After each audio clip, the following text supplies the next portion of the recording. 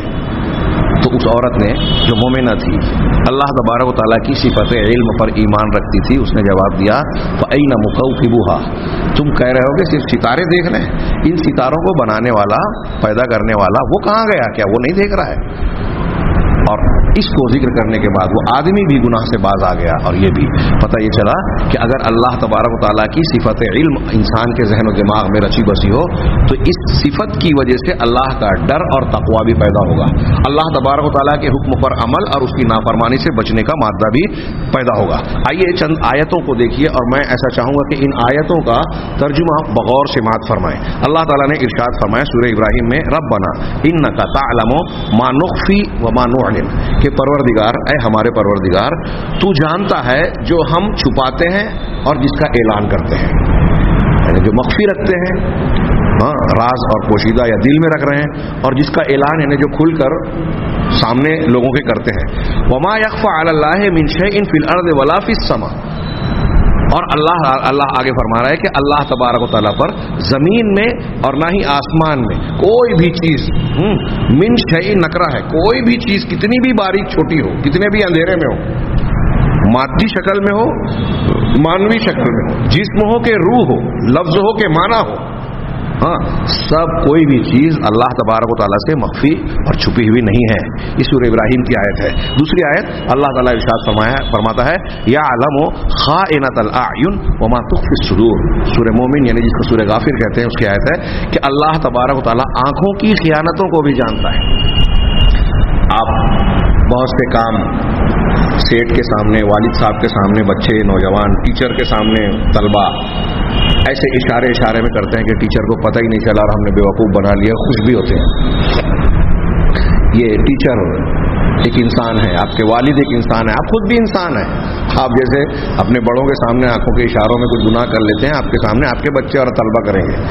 ہاں تو دنیا میں آدمی اس طرح سے بچ لیتا ہے, ہاں, اور سمجھتا ہے کہ میں نے چالاکی کا مظاہرہ کیا.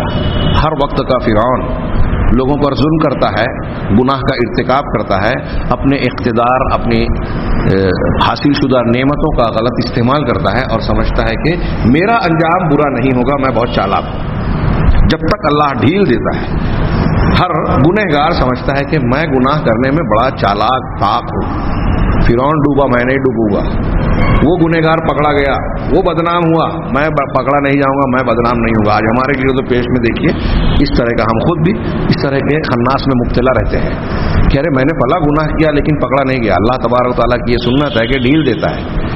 پہلی مرتبہ کسی کے گناہ کرنے پر اللہ تعالیٰ رسوا نہیں کر دیتا, گرفتار نہیں کر دیتا, عام طور سے ڈھیل دیتا ہے. یہ اللہ کی سنت ہے. تو اللہ کی شان ایسی ہے کہ وہ نگاہوں کی خیانت کو, اگر آپ آنکھ سے خیانت کر رہے ہیں تو اللہ تعالیٰ سے نہیں بچ سکتے. وما تخفی الصدور, اور آپ کے سینوں میں جو کچھ چھپا ہوا ہے, بھید آپ نے چھپا رکھا ہے, وہ بھی اللہ جانتا ہے.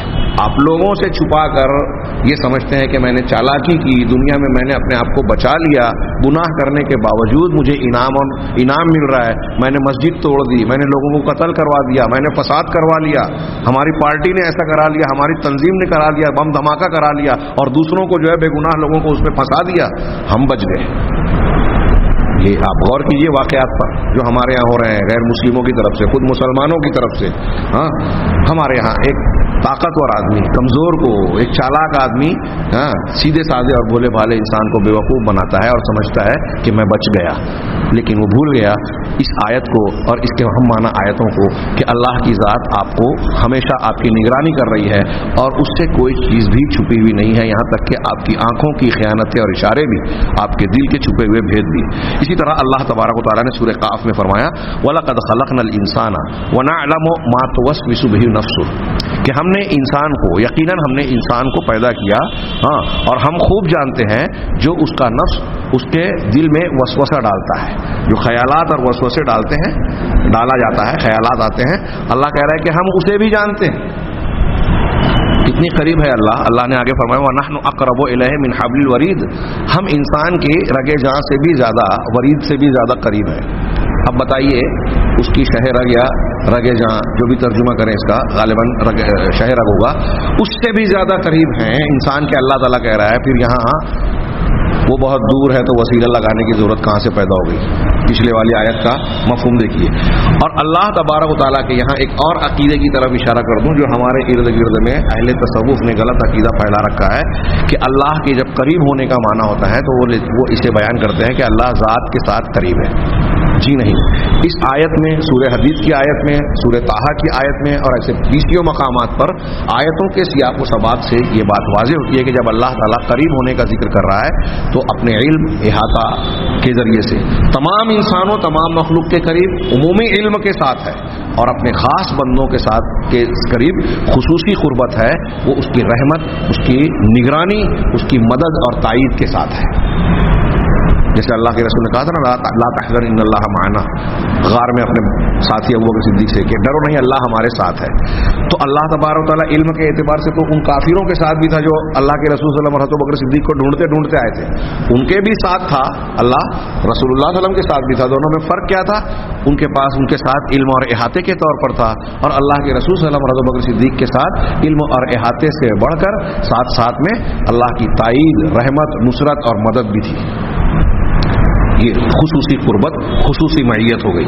تو اللہ تبارک و تعالیٰ نے فرمایا کہ ہم نے انسان کو پیدا کیا اور اس کے دل کی کھٹک اور وسوسوں کو بھی جانتے ہیں. یہ اللہ کا علم. دیکھیے ہمارے دل میں جو خیالات آتے ہیں، جو وسوسے آتے ہیں، پروردگار سے وہ بھی مخفی نہیں ہے.